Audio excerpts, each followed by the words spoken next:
लिए बहुत सारा काम किए। हम लोग तो व्यापारी हैं, जीएसटी था नहीं कपड़े पर, तभी लगा दिए। जीएसटी के बाद व्यवसायी एक सेकेंडरी मैटर है। पहले देश होगा फिर व्यवसाय होगा। जब देश नहीं तो व्यवसाय नहीं। का एकमात्र TV channel Mithila much news अब यूट्यूब पर भी। आप यूट्यूब पर मिथिला मच न्यूज सब्सक्राइब कर न्यूज के लिए रहे अपडेट। इसके अलावा पोर्टल पर www.mithilamachnews.com पर भी दिन भर की खबरें ब्रेकिंग के साथ। चुनाव के दरमियान हर व्यक्ति को बोलने का अधिकार भी है और सरकार उस समय ही सुनती है, नेता भी। हर जगह गांव के चौक चौराहे से लेकर शहर के चौक चौराहे तक चर्चा अभी सीधा चुनाव का है। जब भी दो आदमी बैठते हैं तो चर्चा तो स्वाभाविक बनता भी है। 5 साल में सरकार के कार्यों का विश्लेषण व्यवसायी वर्ग के बीच में है। क्या व्यवसायियों को नुकसान हुआ? कहा जाता है जीएसटी को लेकर के व्यवसायी को काफ़ी बड़ा नुकसान हुआ। तो कई लोग व्यवसायियों का कहना है कि हमारा देश का मान ऊपर बढ़ा। एक समय कई जो गरीब लोग हैं, एक सब्जी बेचते, उसका कहना था कि अब कोई पाकिस्तानी इंडियन किसी का सर ले जाके देखे फिर पाकिस्तान कैसे समाप्त हो जाता। और एक समय था जो यहाँ से 2-2 सर काट के चले गए और सरकार कुछ नहीं। तो हमारे साथ यहाँ पर हैं, क्या लगता है कि इस बार क्या विश्लेषण करें 5 साल का? इसमें क्या है कि माने मोदी जी का ही लहर ज़्यादा दिख रहा है, क्योंकि उन्होंने गरीबों के लिए बहुत सारा काम किए। हम लोग तो व्यापारी हैं, जीएसटी था नहीं कपड़े पर, तब भी लगा दिए।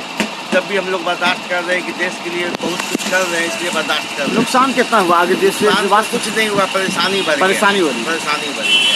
लेकिन ये हम लोग पैसा दे रहे हैं, उससे काम बहुत अच्छा काम हो रहा है, इस कारण से खुशी हो रही है। तो क्या विश्लेषण करते हैं कि किन किन मुद्दों पर मोदी को आप पसंद कर रहे हैं? किस किस मुद्दे?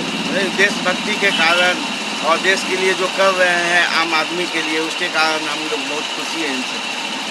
गुरगाल जी, क्या लगता है कि जीएसटी के बाद करें कि सब बर्बाद हो गया व्यवसाय? जीएसटी के बाद व्यवसायी एक सेकेंडरी मैटर है। पहले देश होगा फिर व्यवसाय होगा। जब देश नहीं तो व्यवसाय नहीं। और देश के लिए जीएसटी का जो कलेक्शन आता है, उसी से अपने हम लोग की जो सीमा पर से सेना लोग सुरक्षा पड़ी बने हुए हैं। जब तक वो पैसा हम लोग देंगे नहीं तो सुरक्षा पड़ी करेंगे कि सुरक्षा कैसे करेंगे? इसलिए मुद्दा ये है कि देश का विकास हो। और देश का विकास इस मोदी जी के राज में 2014 में जो आए थे, उसमें जो मोदी जी का विकास देखने को मिला है, वो अब 2019 के बाद जो आएंगे तो वो ज़मीन पर नज़र आएगा। अभी क्या है, बहुत से लोगों को क्या है कि 2014 से लेकर 2019 तक का विकास अभी नज़र नहीं आया। तो किसी चीज़ की गंदगी को हटाने के लिए पहले सफाई ज़रूरत है। सफाई अब हो गई है, अब उस पर अच्छे बीज का रोपण होगा। अच्छे बीज रोपण होंगे तो अच्छे फल निकलेंगे, अच्छे फल निकलेंगे तो हिंदुस्तान खुशहाल होगा। व्यवसायी खुश है? व्यवसायिक मिला जुला के खुश है, क्योंकि ठीक है जी, नोटबंदी एक समस्या थी। नोटबंदी से व्यापार हैम्पर हुआ था। जीएसटी आने के बाद बेरोजगारी बहुत बढ़ी है, नो डाउट। इसमें कहीं कोई दो मत नहीं। तो ये गवर्नमेंट भी समझ रही है, मगर गवर्नमेंट बोल नहीं रही है। मगर गवर्नमेंट समझ रही है कि बेरोजगारी काफ़ी आई है। मगर इस पर क्या है कि नेक्स्ट 2019 में मोदी जी को इस पर देखना पड़ेगा और नौजवानों के लिए उनको खासकर देखना पड़ेगा। आज एजुकेशन इतना बड़ी समस्या हो गया। जो छोटे परिवार के लोग एजुकेशन लोन लेते हैं, लोन लेने का उनको नौकरियां नहीं मिली। आज ये स्थिति हो गई कि बैंक में एनपी खाता एजुकेशन का सबसे ज़्यादा है। आज मोदी जी को ये देखना पड़ेगा कि यदि नवयुवकों को नौकरी नहीं मिली है, जिनका एजुकेशन है, उनका कम से कम एजुकेशन लोन नहीं, इंटरेस्ट कम से कम माफ़ कर दे, मूलधन पेरेंट्स उनका दे दे। ये सबसे बड़ा ये सफलता मिलेगा इनको अपने नौजवानों के प्रति। तो हम आपको व्यवसायियों से इसलिए मिला रहे हैं कि विपक्षी हमेशा ये आरोप लगाते हैं कि व्यवसायियों का व्यवसाय चौपट हो गया मोदी की सरकार में, व्यवसाय बर्बाद हो गए, कई खुदकुशी कर लिए, इस तरह की बात है। लेकिन इन लोगों का कहना है कोई नया सिस्टम जब डेवलप होता है तो परेशानी होती ही है, लेकिन धीरे धीरे लोग ये समझने लगते हैं कि ये सिस्टम में आना उनके लिए भी फायदेमंद है और देश के लिए भी, तब ये लोग ये इसमें शामिल हुए। क्या आपको लगा मोदी जी का कौन सा अच्छा बात आपको लगा? आप तो कांग्रेसी नजर आते हैं पहले से। पहले से भी भाजपा, वैसे पहले भाजपा कहाँ थी? भाजपा जनसंख्या के हम लोग भाजपा में। अच्छा। और अटल बिहारी पार्टी के जमाने का हम लोग ये बुरे हम लोग के लिए तो अभी मोदी जी बहुत अच्छा काम। क्या मोदी जी का लगा? मोदी जी हम लोग के लिए जनधन योजना करा, हर गरीब को ये सिलेंडर मिल रहा है, किसान के लिए 5,000 रुपया जो 5,000 मिल रहा है, और खाना के लिए भी पानी का पैसा मिल रहा है। उसके पास घर नहीं है, उसको भी 16 रुपया मिल रहा है। क्या लगता है आपको, किस क्या बेनिफिट है? नुकसान नहीं लग रहा, बेनिफिट बेनिफिट भी लग रहा। मोदी जो भी किए हैं तो आज तक हम जितना आप हमारा गांव में रहते हैं कि शहर में रहते गाँव में हैं? गांव में आप क्या देखते हैं? गाँव में देखे हैं जो मतलब विकास हुआ है। आज किसानों को 6,000 रुपया तो पर मंथ, एक कम से कम शुरुआत तो हुई। आज तो कांग्रेस से इतना ही बोलता रहा करेंगे करेंगे, लेकिन किया कुछ। मोदी जो बोला वो किया, अब वो आगे भी करेगा, हम लोग का भरोसा है बोला। हाँ, आपको क्या लगता है, क्या इस राजनीतिक के मामले में मैं कुछ भी नहीं बोलना चाहता। व्यवसाय के मामले में बोलिए, क्या व्यवसाय व्यवसाय आपका? के मामले में यह है कि व्यवसायी ना कभी हमेशा ही खुश रहा है, क्योंकि उसको कभी किसी प्रकार का नुकसान कभी नहीं हुआ, चाहे कोई भी गवर्नमेंट हो, क्योंकि व्यवसायी को कमाने का अच्छा, एक चीज बताएं, व्यवसायी को बैंक से लोन मिल रहा है अच्छा से? नहीं, बैंक से लोन तो व्यवसायी को आज भी नहीं मिल रहा और पहले भी नहीं मिलता था। पहले तो मिला, बड़ा बड़े पैसे लेकर भाग गए उन लोग वो को। भागने की बात छोड़िए, आज अगर मीडियम क्लास वाला लोन लेने जाता है तो बैंक वाला 50 गो नखरे दिखाता भागने है, वाला को 50 आराम गो से चीज मिल जाता है। मांगता है, जो चीज हम दे नहीं सकते। मेरे पास है नहीं तो मैं दूं कहाँ से, तो मैं बिजनेस करूंगा कहाँ से? धन योजना में जो इन्होंने कहा है कि 5 लाख 10 लाख तक का मिलेगा, जब बैंक में जाइए तो बैंक वाला कहता है कि आपसे हम कहाँ से दें? आपकी गारंटी क्या है कि आप इससे यूज कीजिएगा? और हमारे मोदी जी का है कि हर व्यक्ति को तो इसका मिलेगा। मतलब मोदी जी का बैंकिंग सिस्टम पर हाँ, पकड़ नहीं है, एकदम गरीबों बर्बाद को है, एकदम लोन नहीं बर्बाद। मिलता है, जो पैसे वाले हैं, जो भ्रष्ट हैं, जो भ्रष्ट है उनको मिल रहा है, जैसे और मोदी जो नीरव करना मोदी चाहते से हैं भाग उसको गए। नहीं मिल रहा। जो भागने वाले को पैसा दे रहा है। बस। और दूसरा ये जो है हमारे बिहार में शराबबंदी या फलाना बंदी ये वो करके, तो और भी ये बीजेपी और इन दोनों ने मिलकर पूरे नवयुवकों को बर्बाद कर दिया। तो शराबबंदी तो अच्छा, तो बर्बाद कैसे? नहीं, बर्बाद है। आप देखिए, आँख खोल के देखिए कि नवयुवक को देखिए कमाने का रास्ता मिल गया, नाजायज कमाने का। नाजायज कमाने का रास्ता मिल गया। उससे अच्छा तो गवर्नमेंट को एक तो नुकसान हो रहा है टैक्सों का, अगर वो चालू रहता तो गवर्नमेंट को पैसा तो उतना था। आज वही चीज़ चौगुने दामों में बिक रही है, आके कमा रहा है ना। लेकिन कह रहा है कि जो पहले कैंसर से मरते थे, नहीं, ज्यादा नहीं, ये- शराब पीने से मरते थे, वो नहीं, बच नहीं, गए। ये सब गलत है। कैंसर क्या, आज जब 3 साल के बच्चे को कैंसर हो सकता है, क्या वो शराब पीता था या वो बीड़ी पीता है? ये मतलब गलत आपके चीज़ से है। शराबबंदी नहीं नहीं, होनी चाहिए। नहीं, सफल नहीं है, सफल नहीं है, सफल नहीं है, ये सफल नहीं है।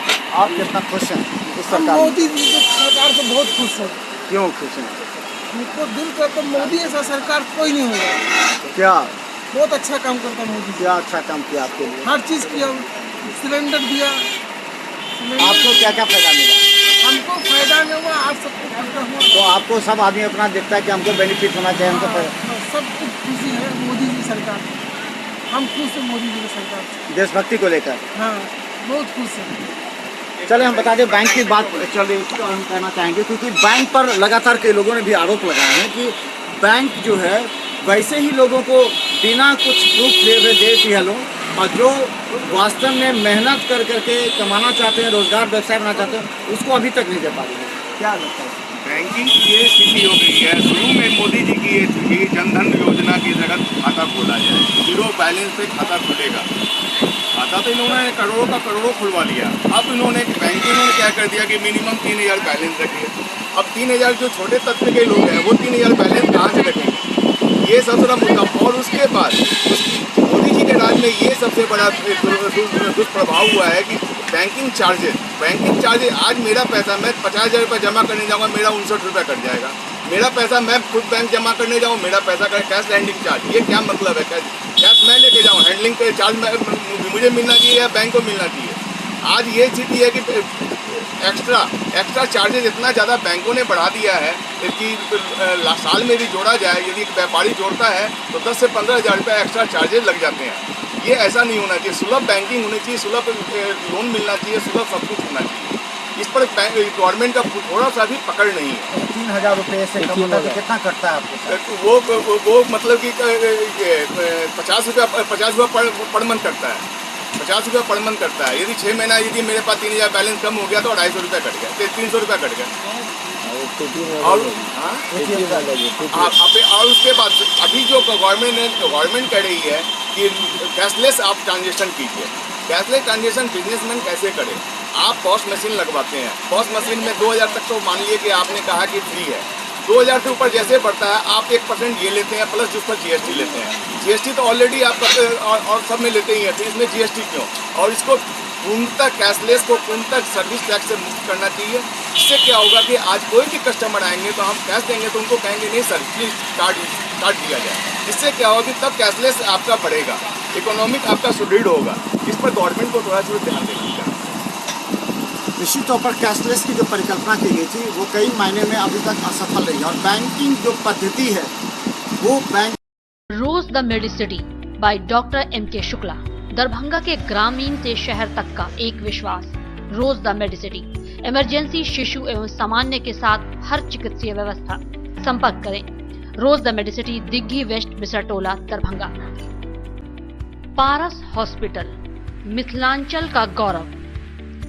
आउटडोर में विशेषज्ञ चिकित्सकों की सुविधा, गंभीर मरीजों के लिए हाईटेक इमरजेंसी, हर सुविधाओं से lace.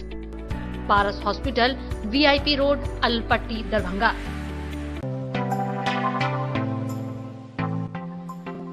Metro test tube baby centre, Bakarganj Darubhatti Chowk के आगे, बिहार स्टेट हाउस के सामने। बिहार का पहला अत्याधुनिक IVF लैब दरभंगा में। इमरजेंसी सेवा के साथ सभी स्वास्थ्य सेवा उपलब्ध।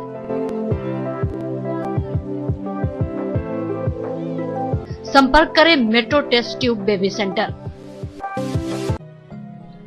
डॉन बॉस्को स्कूल, BP पाकर, दरभंगा। CBSE 10+2 नई दिल्ली द्वारा प्रयोगशाला, कंप्यूटर लैब एवं स्मार्ट क्लासेस की व्यवस्था। CCTV की निगरानी एवं डिजिटल बायोमेट्रिक उपस्थिति की व्यवस्था। नामांकन प्रारंभ, जल्द संपर्क करें। डॉन बॉस्को स्कूल, BP पाकर, दरभंगा।